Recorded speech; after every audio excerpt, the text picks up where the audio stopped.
Hello again from me, Dr. Scribbler of the new University of the Union in Thurgond, and welcome to our 10th lecture on the known world, its peoples and beliefs.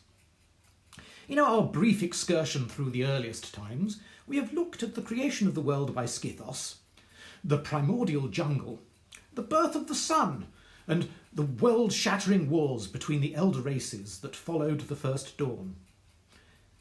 Now we come to a name we have heard before, Mazkili. According to legend, his powers were great even by the standards of the Yagas, though there is no record of how he came by them. The spirit of cooperation that reigned was an anathema to him. Working with others enfeebled the individual, and the individual was everything, he said. He had revived the Scithonian ethos, the will of the creator is the purpose of the created. The strong have always hunted, now the strongest must dominate all. His followers obeyed him out of fear, but they respected his rules. If any can take my place, they deserve it.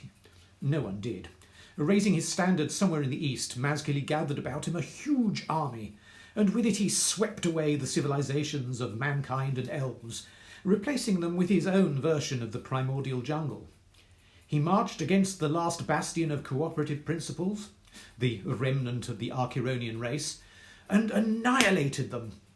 They were so destroyed, so completely, so utterly, that none now even know what an Acheron looked like. Ha ha! Served the scaly bastards right. I beg your pardon, Chancellor. Did you say something? Oh, nothing, Scribbler. I'm just trying to sort out the mess Jan to Bob made. The walls we've sealed off still need to be nailed and plastered tight. Thank you, Chancellor. I must have misheard you. I don't know what it is about that horrid man, but he makes my skin crawl.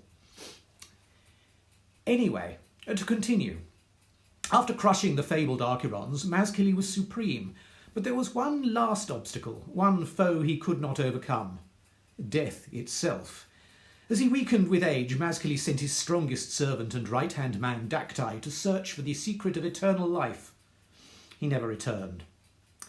Desperate now, Mazkili then gave his cleverest servant, Karim Bayar, the greatest source of wisdom in the world, the crown of the Acherons, so that he might discover a solution.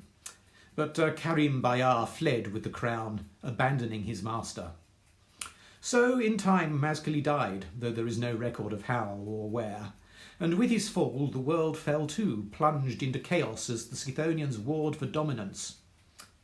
As we know, Mazkili was to return, but there is no record of how he cheated death, nor why his dread resurrection took over 2,000 years. Centuries after the first fall of Mazkili, the nation-states that we recognise today began to form. The earliest two were the two great rivals, Draconia and Pashwa. Although there have been alternative methods of calculation, the current generally accepted calendar is taken from the foundation of Pashwa, with our current year being 1500 FP.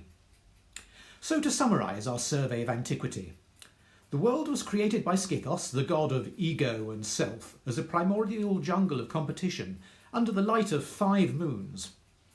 Eventually, 4 of these came together to form the sun, and under its light creatures began to cooperate for the first time, and the jungle came to an end.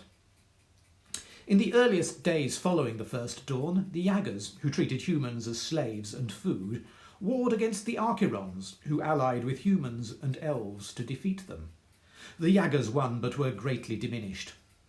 Then came Mazkili, the great champion of the Scithonian ideal, who conquered the world and all of his opponents, except death. From the chaos resulting from his passing, the kingdoms we know today began to emerge. Our next 2 lectures will cover the final part of our syllabus, belief. We will begin with a look at 3 noteworthy faiths, the Toth-Tannonites, the Solarites, and the less well-known Pythons. I thank you.